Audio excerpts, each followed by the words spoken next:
Hey everyone, welcome to Rock Your Practice, the weekly show where I teach massage and bodywork therapists how to create a practice that's perfect for you, one that supports not only your soul, but also your bottom line.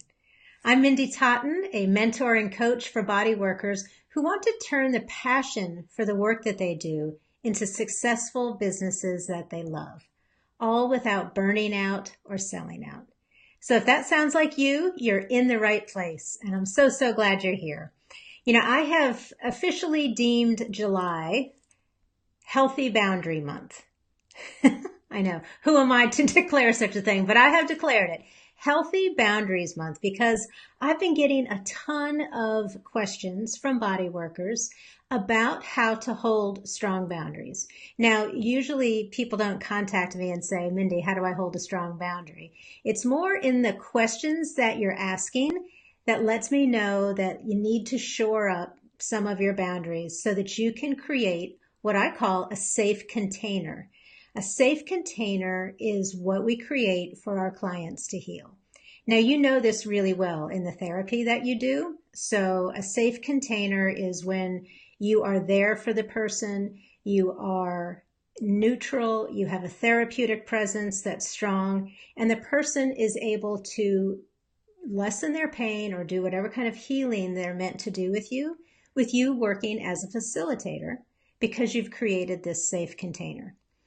What most therapists don't realize is you need to do the same thing with your practice. You need to create a safe container on the business side of your practice as well. And that's what I call driving the bus.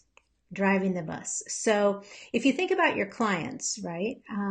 I like to use the metaphor that I'm a bus driver. So I've got the bus here.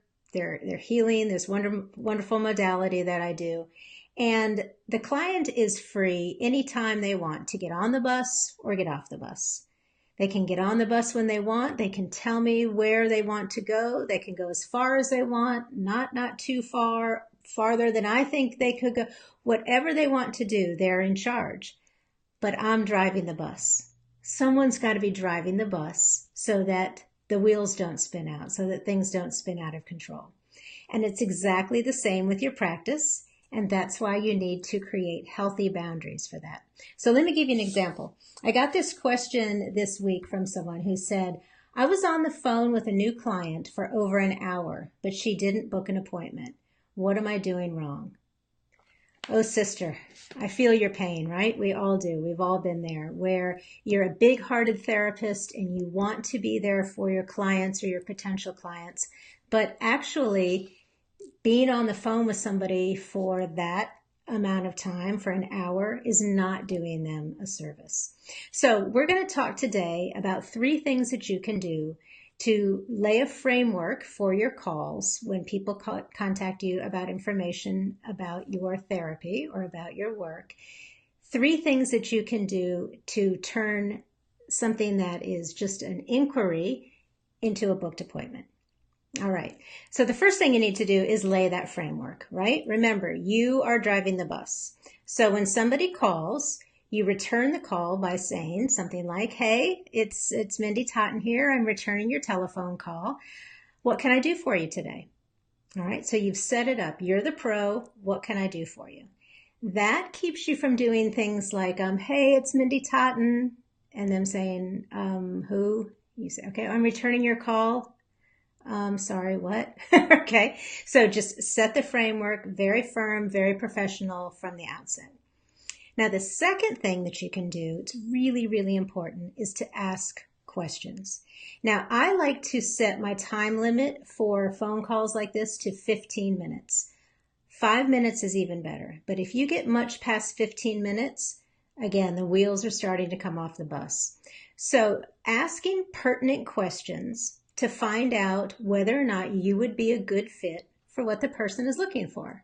All right. So you say something like, they say, yeah, I'm calling for information about craniosacral therapy or whatever therapy you do, XYZ therapy. And the common mistake people make is that, oh, I'm certified in XYZ therapy and have years and years of experience in XYZ. And XYZ works with the meningeal tissues around the...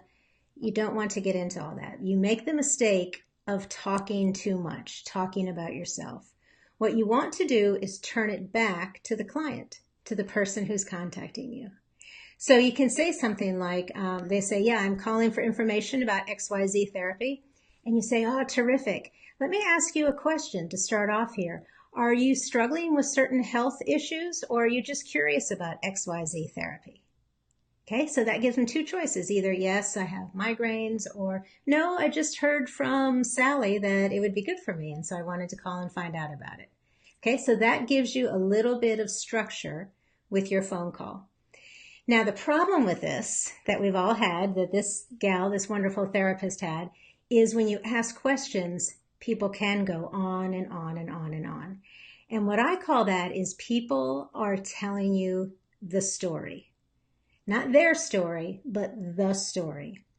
So often when people are in chronic pain in particular, they become the story. So they want to tell you about every doctor they've seen, every test that they've had, how no one is able to help.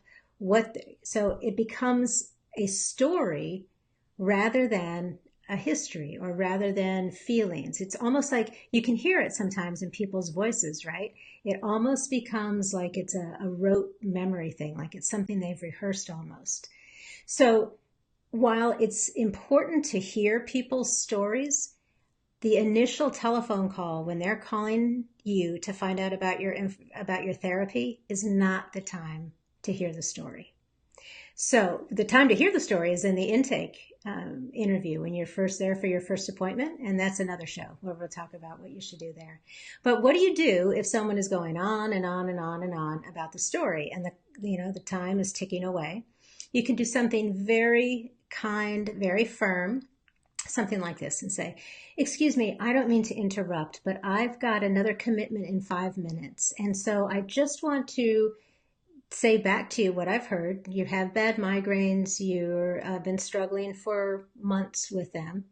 From what you've told me, I think that XYZ therapy would be terrific for you because of 1, 2, 3. Or you can say, from what you've told me, I'm not sure that XYZ therapy is going to be very beneficial for you.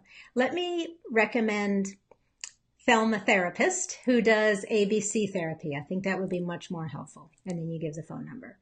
So you ask questions that are pertinent to find out whether or not your therapy is something that will be helpful for the person who's calling.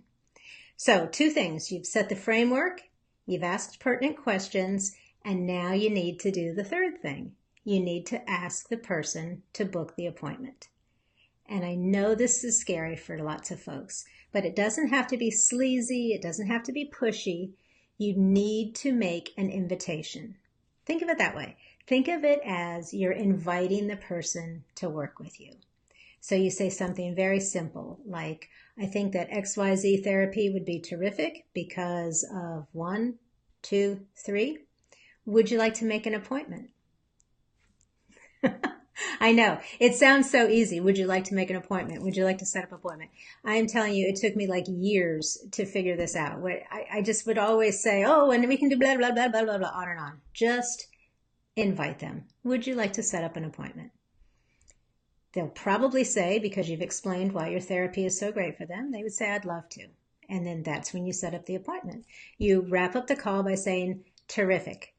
I'll see you Monday at 10 o'clock. I'm going to email you an intake form so that you can print that out and bring it with you when you come. I'm so excited to meet you, and I look forward to working with you on Monday. Boom. End of call. So your call is gone from an hour, like this poor gal had, to hopefully less than 15 minutes, hopefully more like 5 minutes. You're in charge. You're driving the bus. Remember, not only your therapeutic presence, but also on the business side of your business. Remember that you do great work and you deserve to make a great living doing it. I'm Mindy Totten, signing off of this episode of Rock Your Practice. Until next time, keep doing wonderful work and keep rocking it. We're gonna rock this town, rock it inside out. We're gonna rock this town.